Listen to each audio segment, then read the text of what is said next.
Welcome back to BackTracks, the podcast where we go back into the lives of successful individuals and examine exactly what makes them so awesome. Today, I'm here with the one and only Mr. Austin Netzley. Thank you so much for being here. A little bit about Austin before we jump into things. This man was born a small town Ohio boy. So growing up, I'm assuming in the cornfields, which we'll talk about. Going into a career as an engineer, an oil and gas engineer.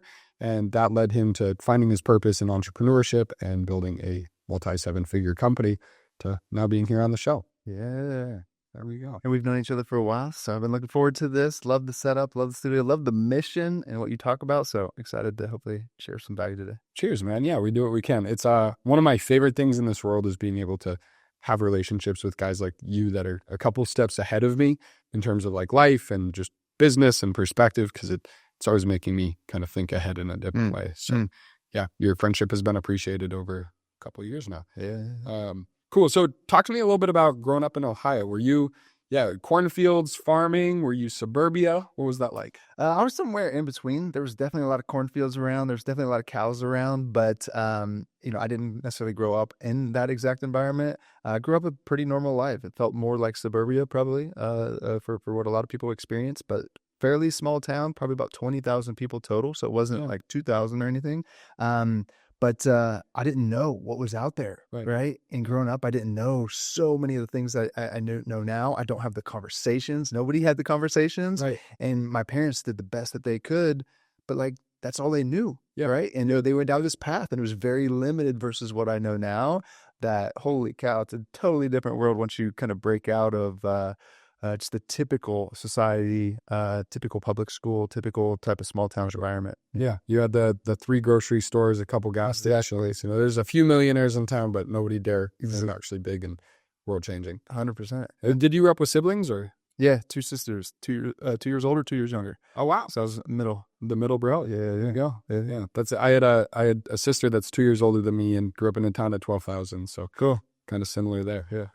What was your working life like as a kid? Your parents were middle class or blue collar, white collar? What was that like? Yeah. We were middle class. When we were coming up, my parents started with nothing, right? And my dad came from a situation where his family was definitely struggling for money. So he started out in that same situation. So I remember when I was super young, money was definitely scarce. And my parents' biggest challenges that they had was always around money. So that was always a stressor for me. And I remember from the age 8, which no kid should be thinking about money and finances and, getting ahead financially, saving money, all these types of things at 8 years old. But I did that. And I was like, all right, I'm going to become rich. I'm going to become a millionaire because my family's never going to have to worry about money. That is like, I knew the stress of it. So that showed up big in my life, but my parents worked their butt off. My mom worked full time. My dad worked full time. My dad was an engineer. I eventually followed that same path and got my engineering degree. I never heard anything about entrepreneurship or controlling your destiny. It was like, all right, you're going to go to school, work hard, get the best education you can, get the best job you can, and that's your path, And yes, there's other things such as like having family and things, but there wasn't the go create impact and go create your own destiny and that type of experience, just because nobody knew that in my environment and in my family. What was the first way you tried to get rich as a kid? 8 years old, you decide, you know what? My family's not going through this. Guaranteed you started throwing stuff at the wall. What was like kind of that first? Well, the first attempt was the safest way, which is every single dollar that was brought in, I was saving. So my sisters would go spend it all on candy and clothes, right? I opened a bank account well before you're legally allowed at the time to open a bank account through my mom, and I would save it. So I'd get, $10 for, a birthday or whatever. Guess what? 9 or 10 of those dollars is going to savings. So I thought that was going to be my way. And then I learned, all right, there's faster ways than just saving your way, $1 at a time. That was most of it. And I never thought entrepreneurial. I didn't have a lot of confidence growing up. But I did find myself doing entrepreneurial things. I just didn't know it at the time, right? And my first one was a paper route. And I started the paper route and started, making a little bit of money. And then I did the first smart thing. Delegated it on down to somebody else. It was my little sister. And pay her a smaller amount, and I kept the spread. And I eventually got busy where I couldn't manage it basically at all on the weekends and things. that she would go manage it. So that was my first real one. I didn't know it at the time, but that was leverage, ADE, automate, delegate, eliminate, right? Exactly. Yeah. You look, all right, let's build out the team. Let's How old were you when you were throwing papers on horse steps? I don't know. I would guess probably 10, 11. There you go. Somewhere in there. Yeah. And you were biking 10 miles a day uphill both ways in the rain. Yeah. 4 a.m. It was pretty simple, not gonna lie. But there was a couple houses that were like a stretch for me. They were there was one that was just like chaos, and we lived in a pretty decent area overall. Like, you were never unsafe, but there was this one house that stunk really bad, that had like some people there that you just didn't trust. Yeah, we would like run up there and drop it off real quick, and like that one was the experience. But other than that, outside of it being cold and some bad weather in Ohio, it was fairly easy. But yeah, you got to do it every single day. And people are relying. If you don't do it, they're calling on you. So it's just like, that was like one of my first signs of like, all right, you got to show up every day and go and deliver. So I think so many kids should have several experiences, one of them being a paper route. Yeah, I think it's like a discipline, and required consistency at a young age is a necessity. Yeah, super important. Yeah. It's so funny. There was a house on the corner of the block that I grew up on, and it was like the house where, there's always people sitting on the doorstep, listening to loud music. It was the haunted house per se, right? Yep. And the bus would stop right in front of it for school. Wow. And so it was like, that was like always like, you'd wake up in the morning and be like, oh no, I have to go stand outside of this sketchy house as I wait for the bus. Oh yeah. But yeah, good old days.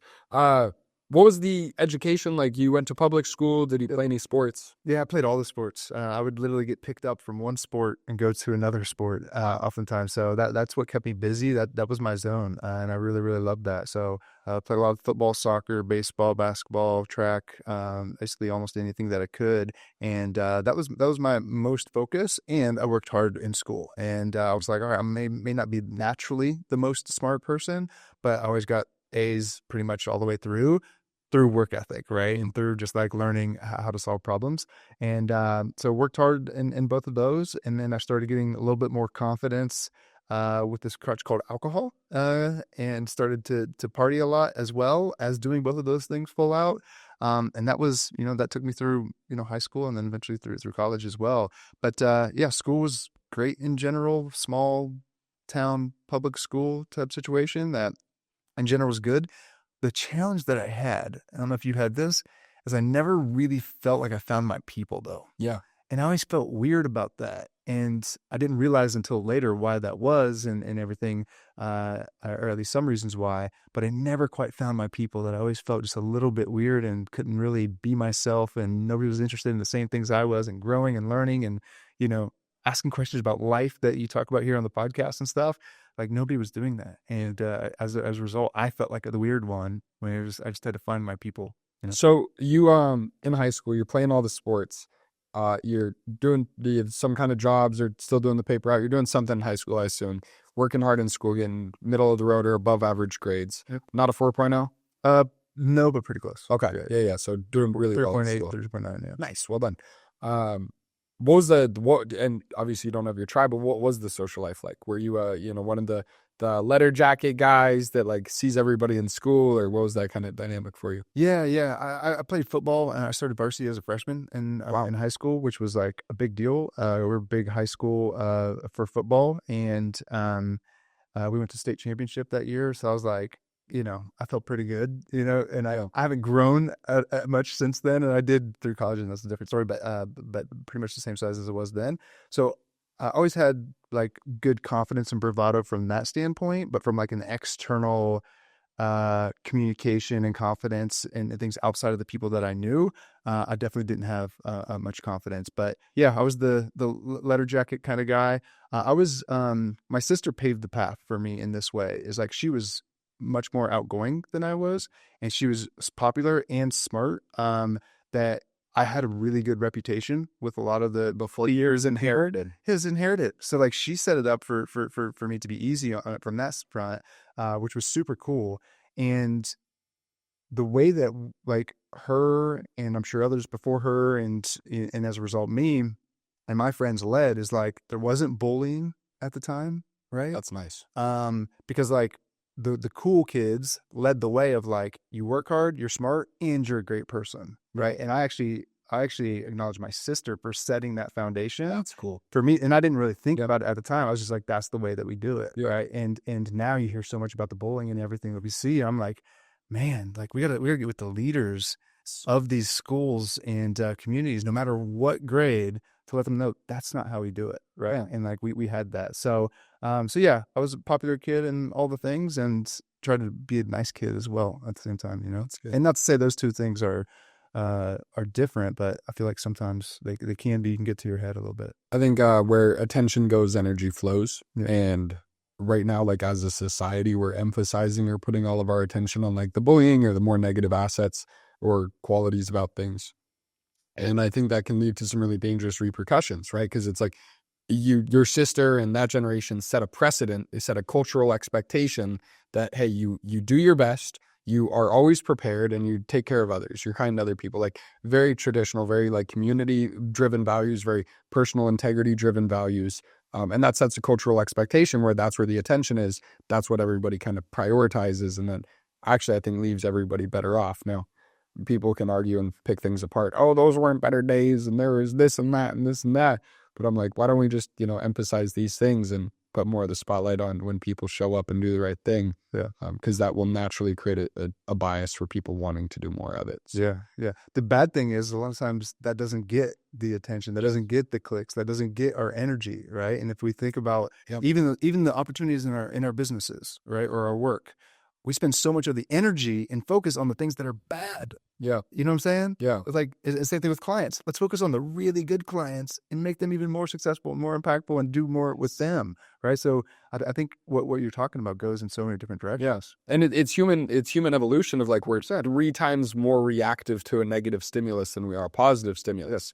So to your point, it's like you remember the bad clients way easier than the good ones. Yeah. It's one of my business mentors told me like there's urgent and important, there's not urgent but important, there's not important but urgent. And so it's like this matrix of like, I think we put all of our attention on these urgent issues, these little pop fires, when it's like, maybe that doesn't really actually matter tomorrow or 2 weeks from now or 2 years from now. Yep. So let's put our attention on the important or the urgent and important. Yeah. And in the ideal that we talk about is the quadrant 2 activities, which are the things that are not urgent but are important. Yes. Because those are the ones that they're not reactive. So it's usually focused on something that's more medium or long term. And if you continue to improve things for the medium and long term shows up faster than we think. Yes. So a lot of times we're just so focused on the short term that we never quite get there. But if we can focus on those quadrant 2 activities, the things that are not urgent but are important, again, that has us have less spires and less reactivity and less things that are urgent, so we can continue to focus on the right things. Yeah. But it's harder said than done, but for sure. Well, impactful. It comes back to personal development and human evolution, right? It's like immediate gratification, or it's like we have all of our attention, all of our focus on consuming and the fastest thing right now, or the quick fix, or how do I make, $100,000 this year, or how do I, figure it out right now? Yep. And it's like, what if we just, did the basics, focused on fundamentals, and it's delayed gratification in a professional environment. Yeah. It is, okay, I love this. It's what's important, not urgent. So the second quadrant activities. That's good. Yep. Walk me through the 4 different quadrants. So the 4 different quadrants. Oh, yeah. So one is urgent and important. Yeah. So most important things, they're reactive, but they also are legitimate problems. Yeah, okay. Exactly. And you should be doing those. The problem is like, even within that, there's levels of importance, right? So there's like a little bit important and super urgent. That's like a client issue, right? And we can just, again, continue to stay focused there. Yeah. So the goal is to even break that out further from 4 quadrants to, let's say, what would it be? It would be 16. Yeah. So more tiles with it. Exactly. Because then you want to go into the most important items and spend your time there. Because a lot of times you can delegate even the things that are still quote unquote important, but not necessarily important by you, like just you alone, right? But again, the most important one is to spend your time on the things that are not urgent. So there's 2 muscles that we need to build so I'm specifically speaking to entrepreneurs, but I know a lot of people are other things as well. But 2 muscles that you need to build as an entrepreneur. Number 1 is you've got to be able to stop the chaos. because we get addicted to this. So this goes back to the short-term God, reactivity and the lack of delayed gratification. Right. So we've got to stop the chaos and be able to disconnect from our work. The second thing that we need to do, which is the quadrant 2 type stuff, is to do deep and focused work on the most important things. Okay. So if we can do that, then we solve a lot of the things that are causing us to be reactive and stressful, right? So those two things go hand in hand. Stop the reactivity and the chaos so that we can take a step back and be able to think more clearly, and then work in a deep and focused work manner where we're not just like trying to get out the fastest tasks, where we're able to work on the most important thing. And if we do that, then we have less reactivity, less fires that pop up, and more success in all the ways. So that's huge. Yeah. Okay. So I'm going to, if we just press 2x on your life story, and we go from high school through college, you get an engineering degree, and then you're working for an oil and gas company, and you're planning to get your MBA, and then you realize, wait a second, this sucks. I don't want to be a corporate slave and climb this ladder my whole life and have no purpose other than a paycheck, because your purpose should be way bigger than a paycheck. And then you, I believe you started in stock trading, and then you started 2x the business, right? I actually had 4 other businesses in between then. Perfect. Yeah, it's good. Yeah. So swing and a miss, swing and a miss. Exactly. Well, that's what it takes sometimes, you know, and all these different businesses were very random stepping stones. They were like the best opportunity from one to the next that ultimately led me to where I'm at. And like, you know, if I tried to, like, you can't make sense of anything until you look back, right? And then it makes a lot of sense. But at the time, it's like, how do you go from engineering the oil industry to stock trading to, you know, this blog and podcast to a book marketing agency to coaching entrepreneurs? Like, it was like, you know, none of them were necessarily like directly aligned one thing to the next, but they all made sense. And looking back, it's the skill sets are complementary, the perspectives are complementary. Exactly. Yeah. To bring it full circle to what we do now. And I would not be able to do what we do now if I didn't have one of those. Like, if I skipped one of those, I wouldn't have the same exact skill set. Right. And who knows, maybe this is actually just the next fundamental skill sets and learning sets for whatever comes next. Yeah. I do have a question about what we were just talking about, but just really quickly, I'm curious, you know, you're, I believe, early 30s. I'm actually 38. 30? No. Yeah. It's crazy. Everybody thinks I'm like 32 or so. That's what I feel. Yeah. I feel 32. Emphasis on athletic and skincare. Take care of your body, because if you don't have your body, you don't have, you know, health is wealth. That's crazy, dude. I can't believe you're 38. That blows me away. Do you think that the company you're building now is the company you're going to build for the rest of your life? Yes, because it's a whole ecosystem. Nice. It's not just 2x, right? And that's exactly why I built it in the way that I did. But the whole vision from the start, when I started this company 6 years ago, was start with the coaching to get access to hundreds of businesses, to create and refine our methodology, which is our operating system, to then be able to go into other businesses and do that at scale for our own businesses, for clients, and then build a portfolio of these other companies that or other services that people need, marketing agencies, staffing firms, bookkeeping and accounting, like all these basic things. So now we're underway with that. So we got our first major portfolio company in addition to 2x officially signed. So that is, so the ecosystem has started. So we've got, we refined our methodology and approach. Our average client absolutely crushes it, right? We're super confident that we can go into any business and scale it super efficiently and effectively. And now we're starting to add these deals to leverage things up big time. So that's my goal, is to build this whole portfolio. So that's why I say yes. That's a potent vision. Okay, I'm gonna put that back to the side. We'll double click on in a second. But to go back to this conversation we were having about delegating and focusing on the most important things, where it's like, relatively, it's just, what are you irreplaceable in, right? It's like anybody can buy your plane ticket, but maybe solving this unique problem or coming up with the vision for your company or creating the larger ecosystem, maybe you're actually irreplaceable there. It's very huge, very good business idea. I'm sorry, I had to. I'm so curious on how you actually, like, what were some of the lessons in these 4 different companies before 2x and in 2x of like replacing yourself for these tasks that you're like, what was that like learning how to delegate urgent but not important things, or urgent but less important for you? Yeah, well, part of the reason why we teach this stuff now is I don't want people to have to do what I did in that first one, where I was working 80, 100-hour work weeks and I burnt myself out. And I burnt myself out so bad because I was doing everything. I was stressed out. I was just like hustling, that I had to call 911. Wow. Not once, but twice. Like panic attacks? Panic attack, yeah. Every time I would drift off to sleep. So I was in bed. The first time, this happened same exact way the second time. But the first time I was laying in bed, and every time I would drift off to sleep, I would stop breathing, and I would just gasp up in bed. I thought I was suffocating, dying. I thought my heart was going to just like pop out of my chest. It was horrible. And dude, I was like 25 at the time, running marathons, super fit. I played college football, and I came out of that, and like I went to the doctor. The doctor's like, "You're the healthiest person in my office. Like, get out of here." I'm like, dude, I feel like I'm dying. I feel like crap. I have no energy. I'm lethargic. No sex drive, nothing. And I was 25. Should have been at like just like physical peak. Yeah, your libido should be through the roof. You should be totally on fire for life. Yeah, none of it. Atlas trying to carry the whole world on your shoulders. Exactly. And so my body was like, "Hey, bro, like, we can't do this," you know? And I was having that anxiety attack, and I had to wake up to my buddies and say, "Hey, you got to call 911. I don't know what's going on. I'm having an anxiety attack." And that was like admitting defeat. That was like that worst areas in the world. That was embarrassing, you know? And these are two good friends. They didn't care, but like, it was my first time of admitting defeat of like, all right, I'm not winning this battle here against my body with the hustle and grind. And the medics came and checked me out, did all the heart thing and everything. And he's like, "You're fine. You just need to not work as much." And like I was telling him like my story and things, and I was like kind of proud of the hustle and things. I'll never forget the way that he looked at me with just pity. Yeah, he's like, "Dude, what a loser." Yeah, what a loser. He's like, "Man, I don't care how much money you're making. You have a Exactly, life." exactly. Yeah. Well, here's the thing. I wasn't making that much money at the time. Yeah. You know? Yeah, you were getting 80 hours a week for nothing. Yeah, for very little. That $1 per hour was illegal, man. It was illegal. I know that one. Yeah. Oh, yeah. So I just never forget the way that he looked at me, and I was like, "Oh, this isn't cool. This isn't cool." And I was like, "All right, I'm gonna be better." And I was a little bit better for sure.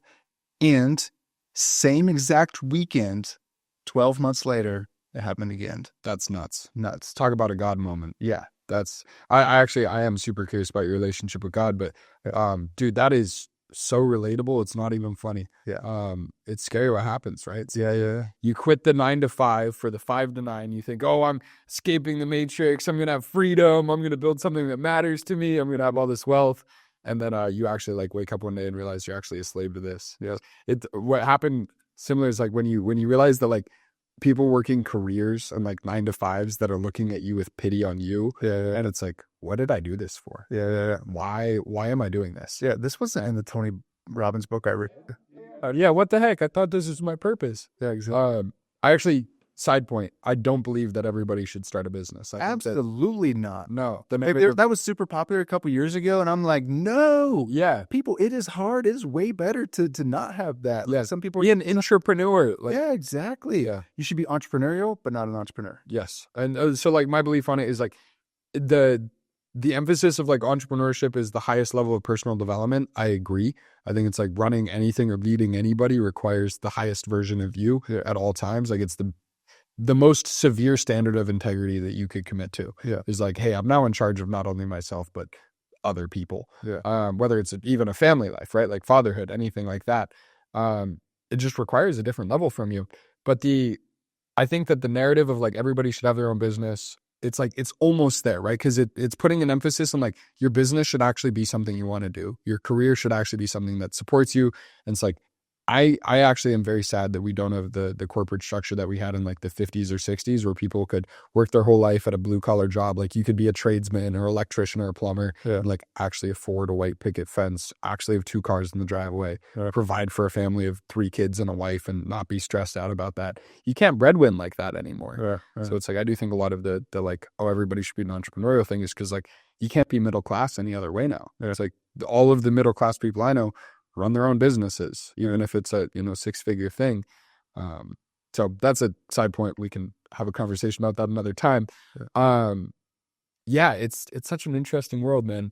I'm curious, why did you keep going so you have this panic attack, you try to do it better, you try to figure it out. Because that 8-year-old still needed money. Yeah. Until I got ahead financially, which meant out of debt completely.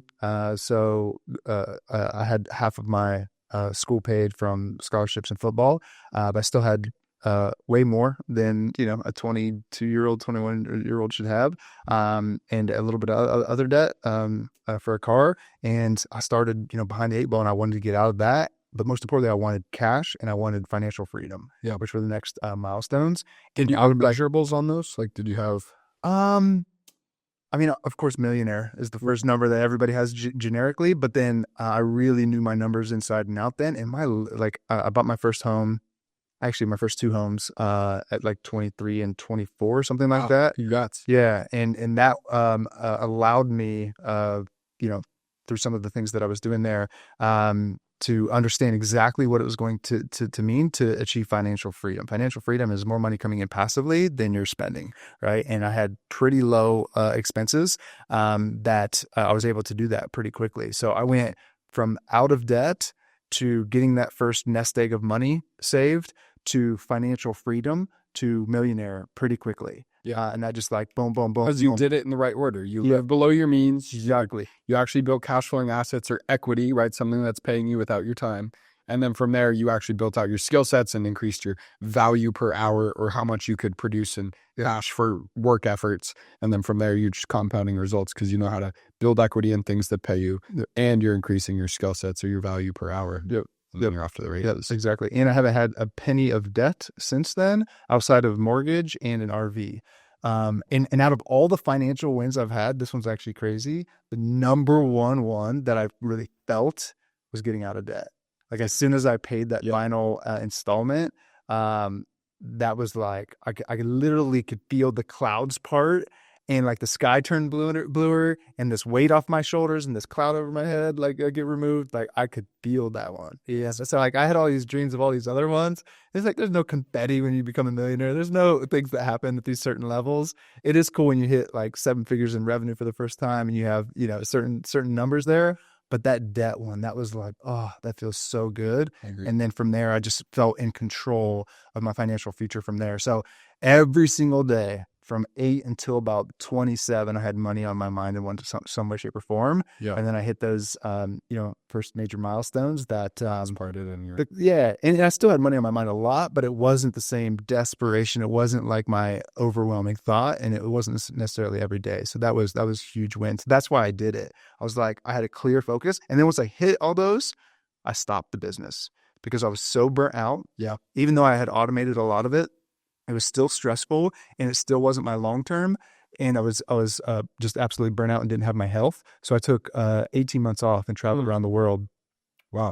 That's amazing. And that was the best decision, but it had achieved its purpose, and it was time to move on to something else. Even though by that point in time, again, a lot of it was automated, and I was making multiple 6 figures a year, which great for the amount of hours that I was putting into it at that point in time. And it just wasn't worth it for me because it was missing a contribution element. But that's cool. But yeah, it was. Did you still feel like a slave to it? Like you were, obviously you're making incredibly good money. You have it somewhat automated and whatnot. But did you have location freedom? Did you feel like you could do what you wanted? Or I didn't, because I still had to run the algorithm. So I had automated it with a program, but it still needed to be like live and active. I could have figured it out to be able to be a little bit more location dependent as far as like not having to be online. Yeah. But all I had to do was like use my algorithm to find which best stocks I was going to put into it, set those up and set the parameters, and a lot of things would happen, but I was still making or losing thousands of dollars each day. Wow. And net, I was winning consistently, but like every day it was like money up and down, that there was a lot of trauma for me there. It was just so emotional. Exactly. Even though I was, month after month making money, it was still too stressful that I was like, all right, if this isn't going to make me tens of millions of dollars,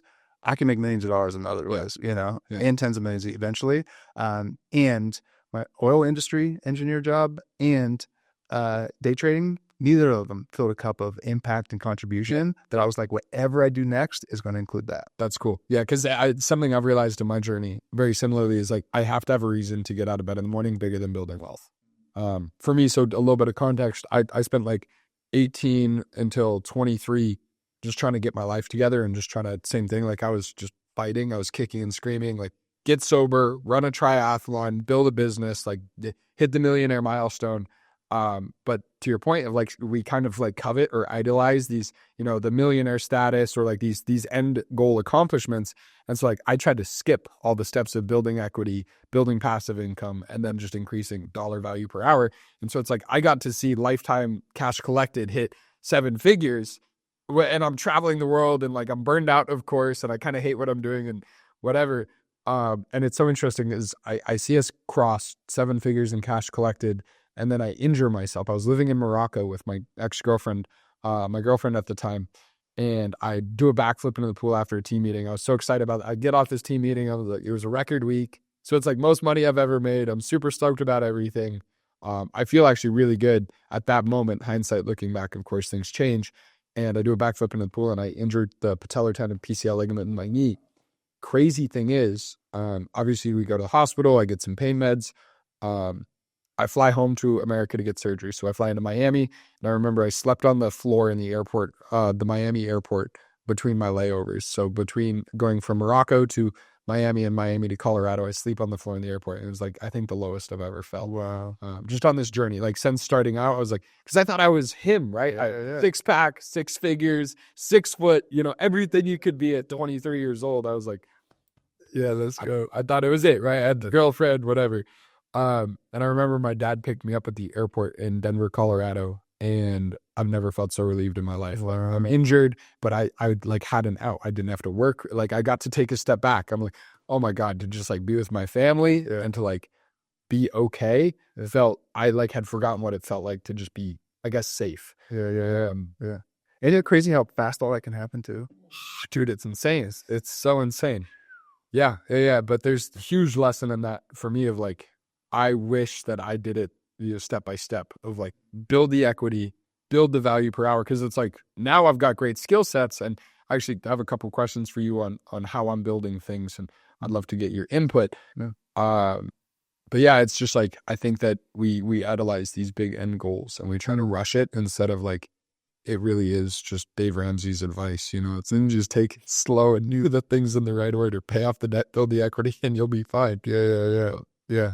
Oh, well, lessons learned. Yeah, it's crazy, man. We put all this pressure on ourselves on the timeline, and we're the only one creating that timeline. Right. You know what I'm saying? And we want it to happen faster, but like what we're talking about, it's like, if you can build towards that 5-year or 10-year, there's the what's the great quote on, we overestimate what we can do in a year, underestimate what we can do in 10 or whatever. So it's like, if you build for 10 years at a time, then you're focusing on the right things. Then you're focusing on the quadrant 2 activities.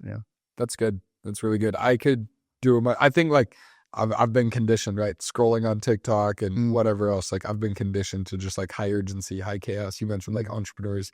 I think as humans, we get addicted to it. Yeah.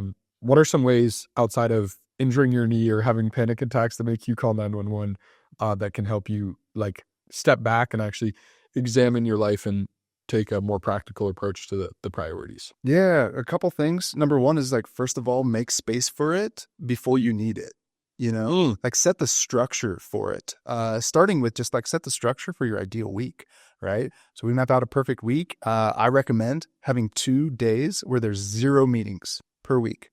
0 meetings. This allows you to have so much space to create and work on the most important things. Again, what we've got to do first and foremost is set the structure to set us up to win, to focus on the right things, and to escape the reactivity and chaos. Because the reactivity and chaos keeps us on that hamster wheel and keeps us just in a short-term cycle, right? Which is not ultimately leading to what we want or the results that we want, or the actions that we want or the results that we want. So we just got to first and foremost set that structure. Another part of that is like planning time off, right? Like, we're coming up on the end of the year. It's like, plan some time off. Make sure you get away. Make sure you actually step back and set your goals and learn from this year and learn from this month, right? So just setting the space for that first and foremost will allow more control of your time. But most of us just don't do that. We start our day picking up our phone and we're instantly in the blur. Yes. Instantly in chaos. And we end the day and end the week, be like, man, I worked really, really hard, but we are literally not any further closer towards our goals. Yes. After a lot of work and grit and grind and effort. So we've got to reverse engineer that, right? It's like, take back control of our time, set the structure in place, and that will just allow you to focus on more of the right things. But a lot of people don't have that structure. And as a result, very easy to get pulled if you don't have the proper structure. And it's similar to email, right? It's like if you check your email, you are instantly on other people's agenda.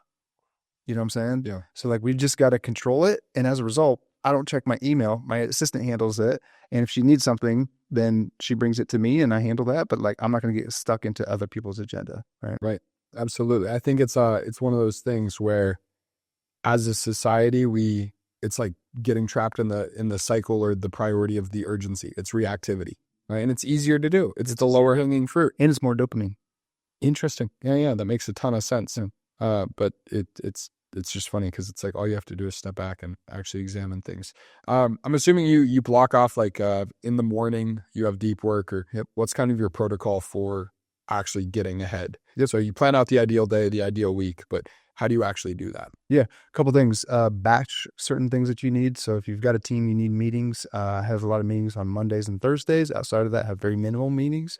No meetings, ideally, in the morning. You want to start your days really in control of your time. That's the best time to do deep work for most people. Some people are night owls or like afternoons, but that's more rare. Yeah. Regardless, I recommend people start with at least 2 hours of deep and focused work on your highest impact activities and most important quarterly initiatives.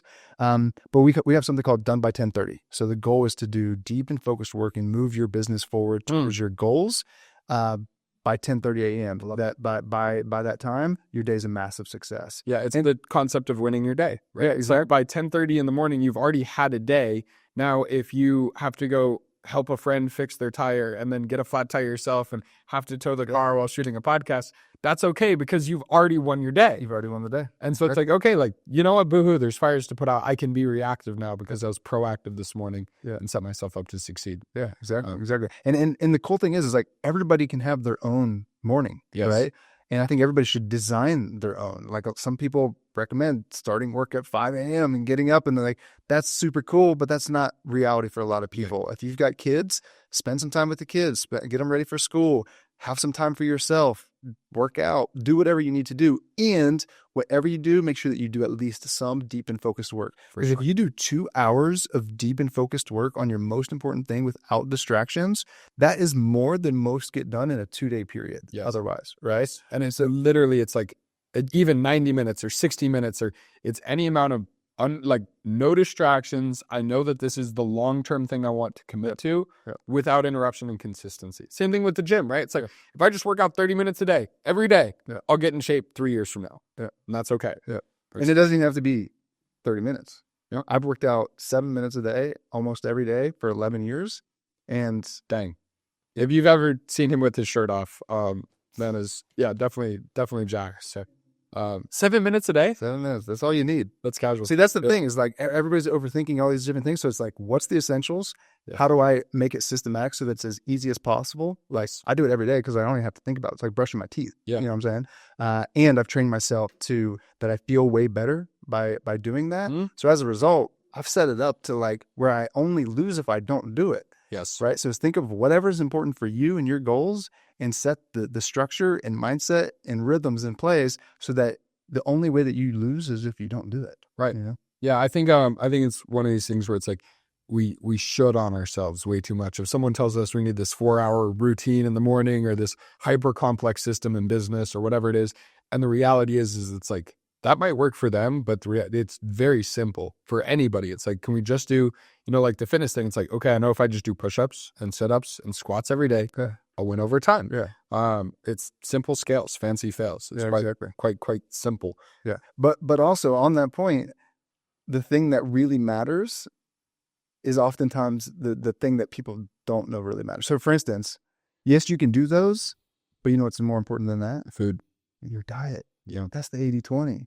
Yeah, absolutely. People hate to hear it, So like a lot of things that we need to do are not the things that we necessarily want to hear. So we're always looking for that Ozempic and that other tool that helps us escape what we should be doing. There's a Bible verse on this that I've been really into this week. I believe I know I might butcher this. I think it's 1 Corinthians 13:11.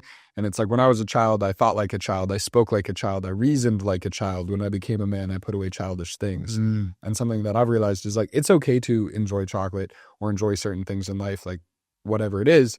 But the reality is you have to fall in love with like doing the right inputs, right? It's like, instead of, for me, my almost entire adult life, I obsessed over outputs, right? Status, results, clout, money, whatever it was. And then it's like, I got injured. I got to step back. I got to step away from the business and really take the last year of my life reevaluating who I am as a human being. There's a book called Managing Oneself by this. It's like an article from a Harvard professor. And he proposes that it takes years and tons of examination, even like know what your strengths and weaknesses are. And so it's like, it's taken me like a year and a half to realize like, wait a second, I haven't fallen in love with the inputs yet. Like I'm still chasing candy and I'm still chasing like the attention validation that we see toddlers doing. And it's like, can I actually, put away childish things? And when I became a man, I put away childish things and fall in love with, oh my gosh, I just like had the best cold plunge. Yeah. Or wow, that workout really felt great this morning. Or dang, that deep work session was deep, bro. Yeah. Just fall in love with something different. Yeah. And you can get there. But it's very simple. Yeah. Yeah. Well, it's very simple, but it's not necessarily easy, right? Something not easy. Until it is. That's true. That's very So there's like this tipping point that once we can make it a habit, then it's easy. But it takes us a while to get to that. I've started to live by this principle. I heard this a couple of years ago and it just got tattooed on my heart. The universe loves a vacuum. And so I realized and I want to get your opinion. Do you think it's more important as individuals that we do the right things or that we create and like we eliminate the wrong things? Because like something I've noticed is like I also, so no meetings on Monday is my SOP. My Mondays are like, if my team doesn't know what to do by Friday, then I did bad as a leader. Yeah. But Monday is my day to like actually prepare for the week and like do the things that I know are going to, even if the rest of the week burns down, Yeah. I got what I needed done on Monday because I get overwhelmed easy. Yeah.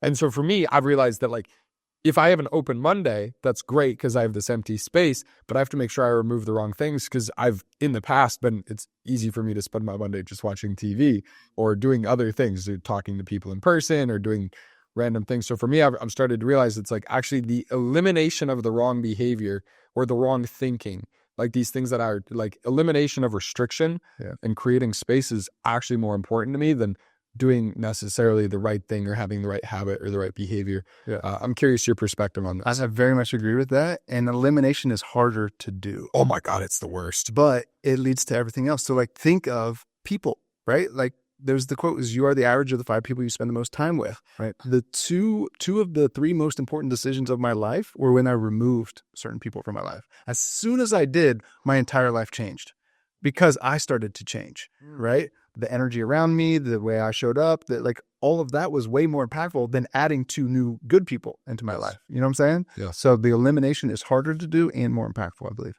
That's potent. That's really potent.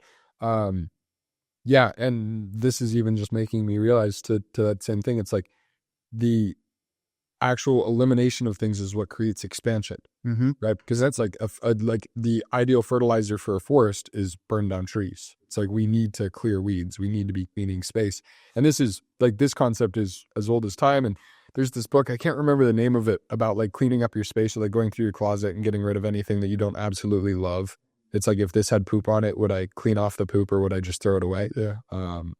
And I kind of like that of like, oh, wait a second. Like there's a lot of, I think there's more things that hold us back and things that we're tied to than we realize. So for sure. We're always like trying to get to this next thing, but it's this trap of like, yo, you can't run a marathon if you're tied to the floor. Yeah. So it's interesting stuff.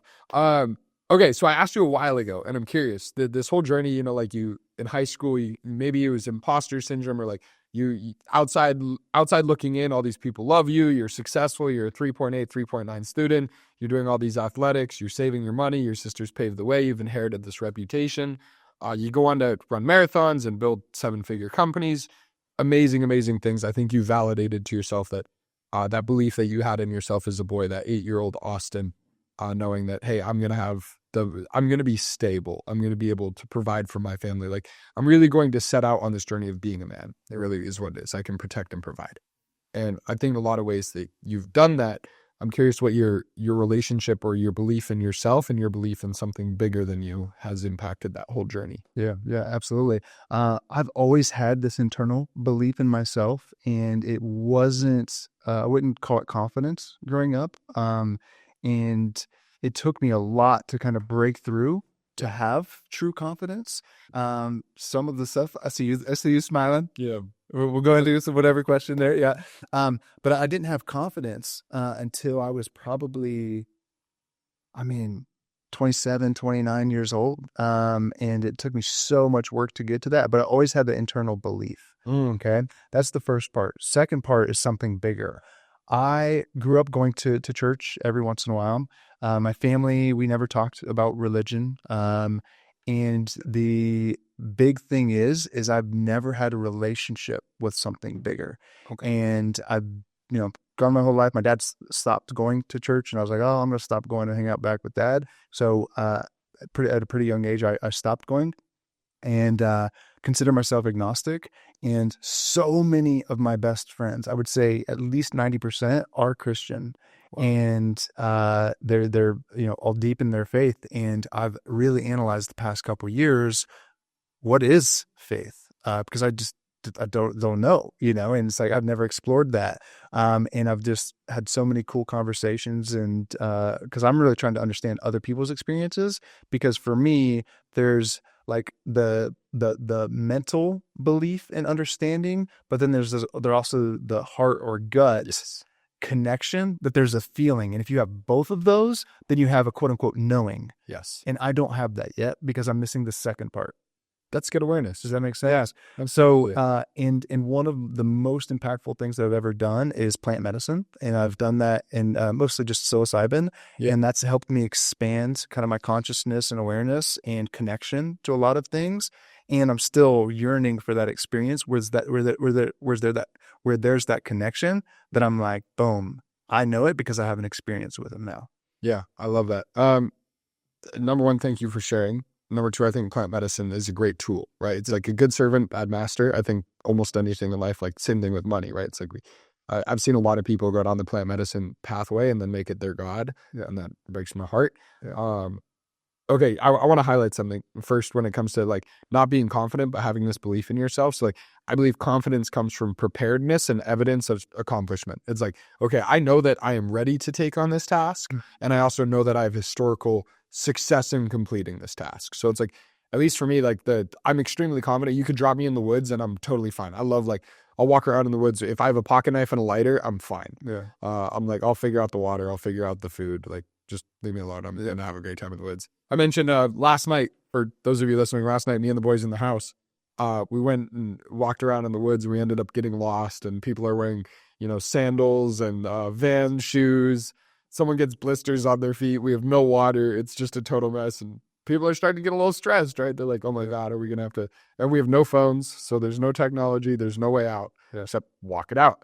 And so we're like, oh my God, are we going to have to find search and rescue? Are we even going to get home? And I'm just like, should we sing campfire songs? Because I have that confidence, right? Because but inherently overall, like it's like having trust in oneself, I think, is the confidence.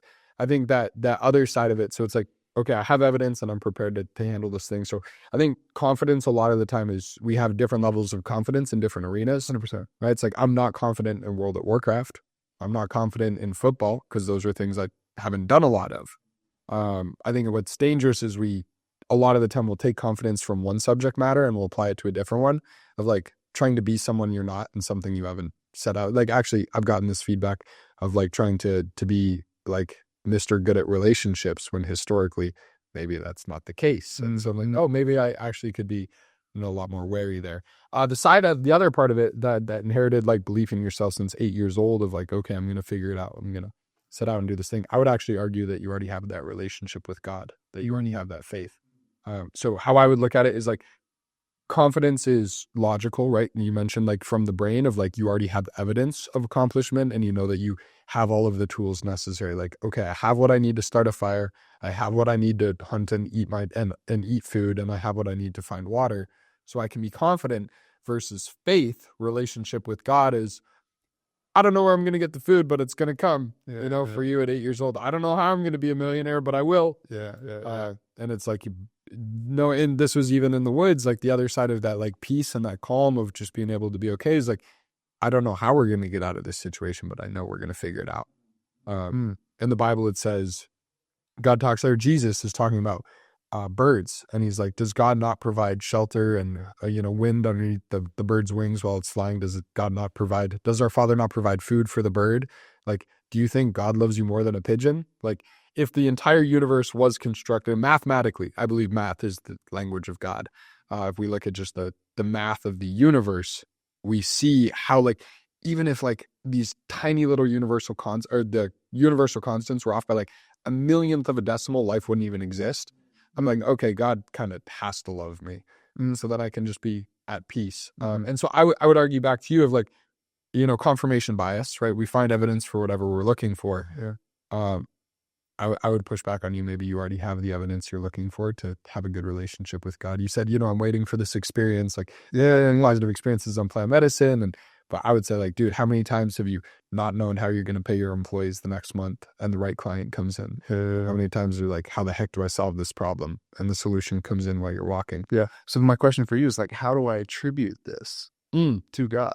Yeah. So this is the hard part. And this is where, as the logical thinker, right, attribution matters, right? Because it's like correlation is not causation. So it's like, how do these actually tie in? It's weird being a mathematical person. Like I do really enjoy my logic, but also having like just the most deep relationship with faith. I would argue that you have to be willing to be blind on it to a certain point of like, it's looking for these little tiny things of like, how I do it is if I pray for something, I'm like, all right, God, just remind me that this is from you when I have it. So it's like, if I'm asking for a lesson or whatever it is, I'm like, can you also just make sure you sign the package? Yeah. But it's hard, right? Because it's like, I find God in everything. And so it's like, I'll be like, I'll use an example of like, let's say I'm wondering if I should go hang out with someone. I'm like, oh, I don't know if this is the right use of my time. Is this the type of person I really want to get to know? Is this where I want to put my effort? Actually, even tonight, I got invited to go to this dinner tonight from a guy that I just met, and he's very successful and very interesting guy. And also, I could also spend tonight, it's a Friday night, with my close friends and the guys that I live with and spend quality time. And I'm not sure, and I've chosen to go to this dinner.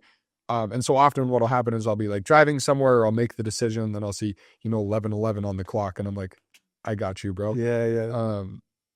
So yeah, I mean, it's hard. How do you attribute things to God? I think it's like look for these gaps, or just look for these little notes. I don't have a better way to explain it. Yeah. I asked a lot of people about this, and a lot of people actually surprisingly, not necessarily surprisingly, but they have some type of experience that then anchors in their belief and commitment and faith. Okay. Sure. What you're talking about is like, hey, like, trust and put faith first, and then you'll see those things that anchor in the belief. Yes. Right. So there's both paths, and I'm kind of waiting for, all right, like, like there's the parable of the flood starting to come. So the guy gets on top of his house. Have you heard this one? Mm-hmm. Yeah. So I love this one. A canoe comes by, and they're like, get in. He's like, no, waiting for God to save. Yeah, he sits up there, God, please save me. Yeah. And then a boat comes by, and his friends come by. Like, all these things, people with helicopter comes by, and he gets, don't worry about it. I'll be fine. God's got me. Yeah, exactly. Yeah. Eventually, meets God, and he's like, why didn't you save me? And he's like, I sent your friends, I sent a canoe, I sent a boat, I sent a darn helicopter, What? Exactly.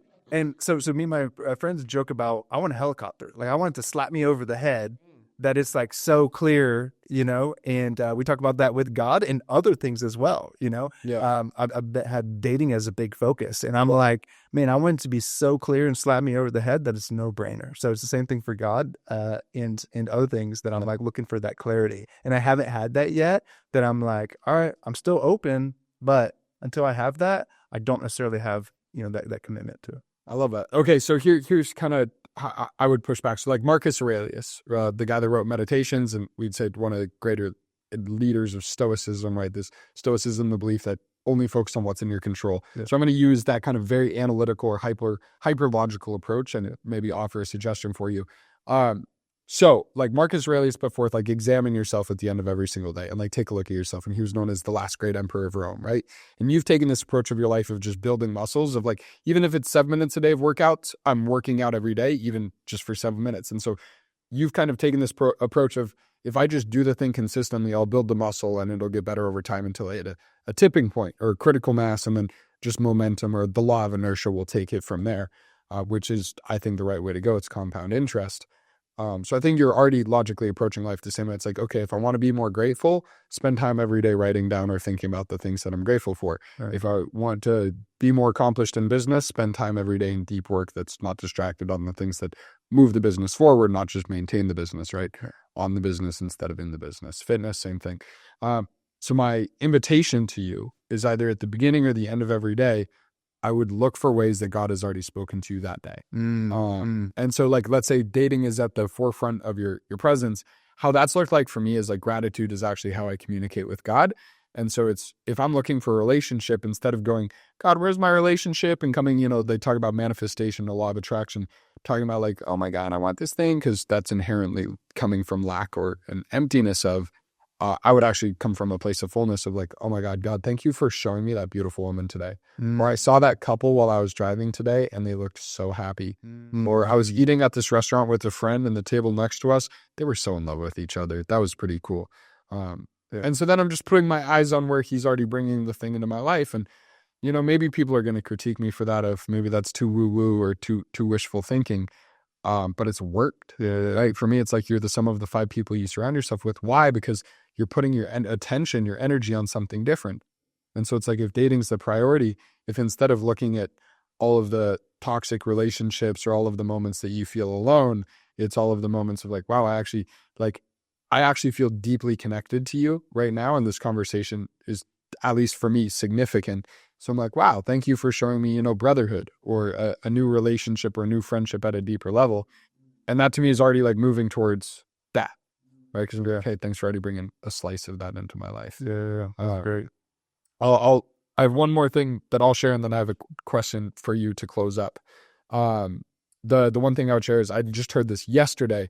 In life, there's mirrors, windows, and doors. And I really love this. My mom told me as a kid growing up, everything is a reflection of how you show up.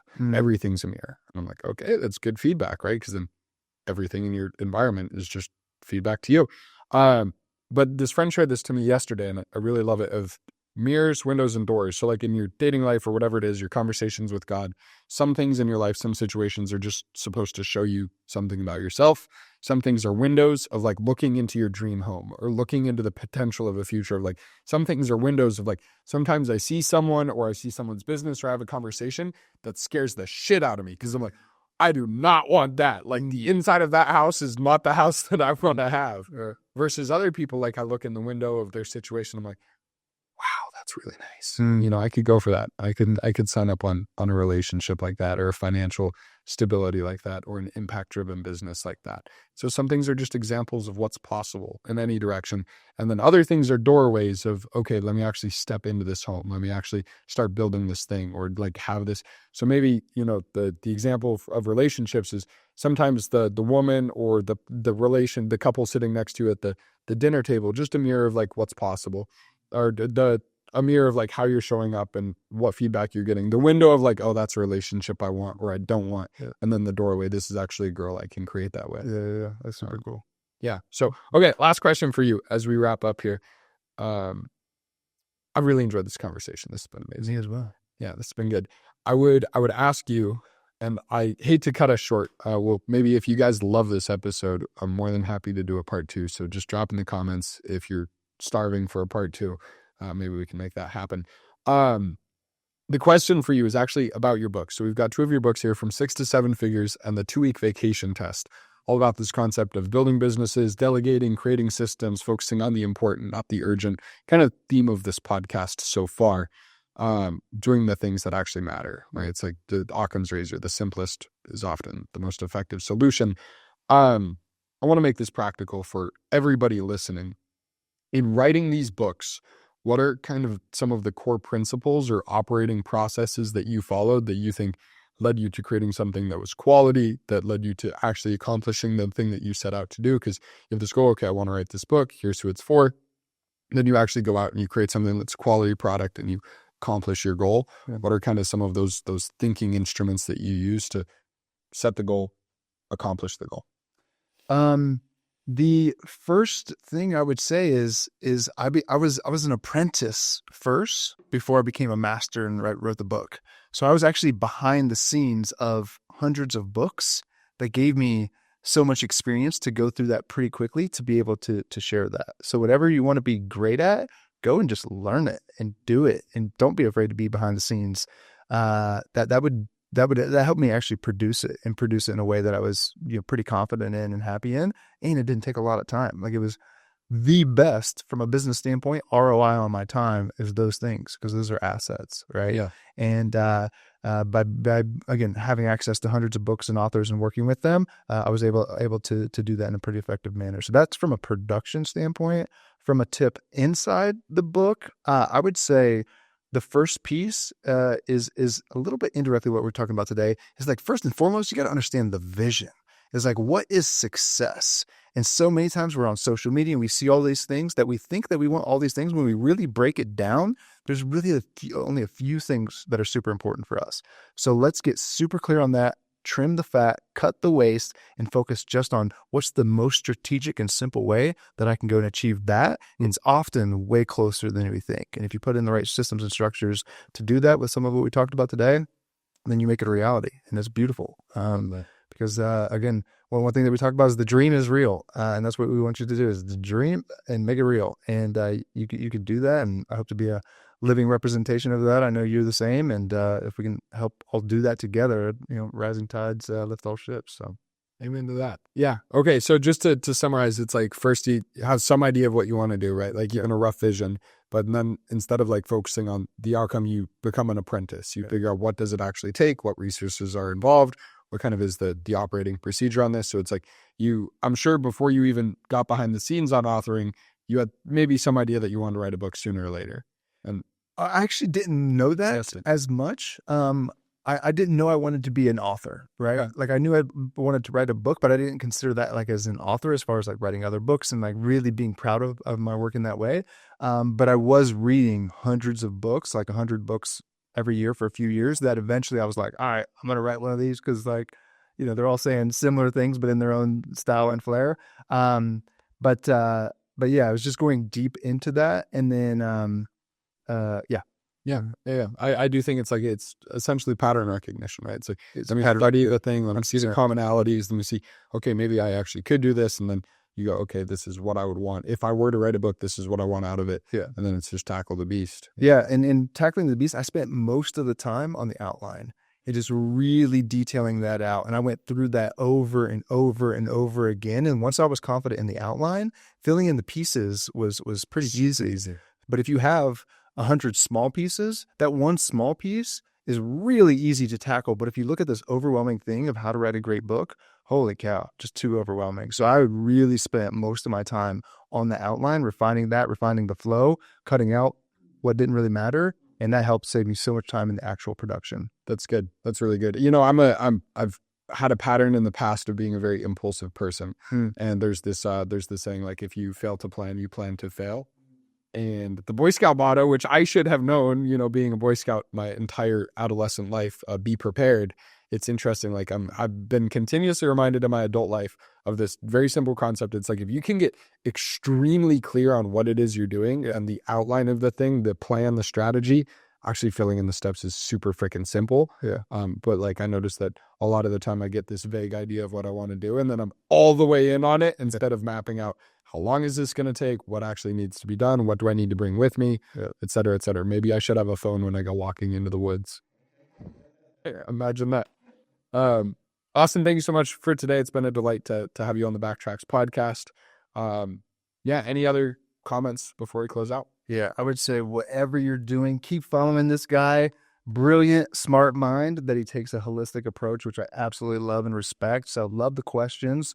Again, just love the way and the integrity that you do things. We've known each other for a couple of years, and to see all the things that you do and the way that you show that up in your own life is true representation of what you talk about. So real deal. I appreciate that, man. Yeah, I'm sure it's maybe entertaining to, as you're 38 now and I'm 24 now, watching me, like, over the past few years, for context, like, I've been throwing stuff at the wall. Like, I'm definitely a rapid executor.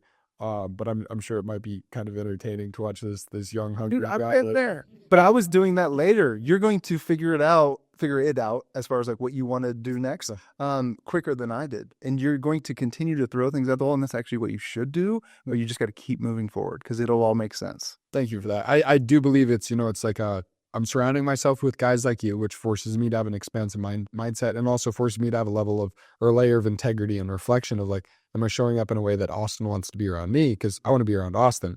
And then it's also like, yeah, I do believe it's like, I'm willing. Number one, I trust God that it's going to figure itself out. Like in the end, I'll be okay, but God can't steer a parked car, so I better be driving. And then I'm like, all right, let me iterate like it's set out the goal, and the preparedness is the thing I need to be doing more. It's like ready, aim, fire. Yeah. But it's like set the goal, prepare for the goal, execute on the goal, reflect if I actually hit the target, and then move forward. Yeah, I think that's it. Guys, if you found this conversation interesting, Austin is absolutely a subject matter expert, exceptional at what he does, has helped hundreds of companies build to insane levels of results. The social proof this man has in his business, if you're an entrepreneur who actually wants to operationalize and be able to take 2-week vacations and not sweat about it, or take your company from 6 to 7 figures, go find Austin Netzley and his company 2X. What's the best platform someone can get a hold of you? Instagram, at Netzley, Netzley. Okay, amazing. So the Instagram funnel, the DM funnel. So Instagram, the username is Netzley. So that's Netzley. Correct. Netzley. So at Netzley on Instagram, go ahead and send him a DM. Send him the keyword DM BackTracks on Instagram. So he knows where you came from. We love a good Instagram DM funnel around here. Yeah, I think that's it. So again, Instagram at Netzley, DM him the word BackTracks if you're a business owner trying to scale their business, get out of the business, work on the business. That's it. I hope you have a wonderful rest of your day. Please like and subscribe. Press that bell notification for the next episode, and we'll see you next week. Peace. Yep, that's it. Boom. Great work, brother. Boom. All right, we are right on time. Okay. 1:56. Sorry, we're a little short, but yeah, we're getting there. I'm going to record my intro right now. Okay, cool. And then we're done. Are you going to take your call here in 4 minutes? Yes. Okay, great. Do you want to work here? You can do so. No. Okay, I'm going to back. Yeah. Perfect. All right, I'm going to do this really quick. All right. Thank you for tuning in to the BackTracks episode here with Austin Netzley. Today, we talk about everything from the way he grew up to the way he's built businesses, from the late night panic attacks all the way into the mindset, relationship with God, personal development, athletics, entrepreneurship, everything. It's been an absolutely amazing conversation, and I cannot wait for you to hear it. Don't forget to like and subscribe, and we'll see you on the other side. Peace.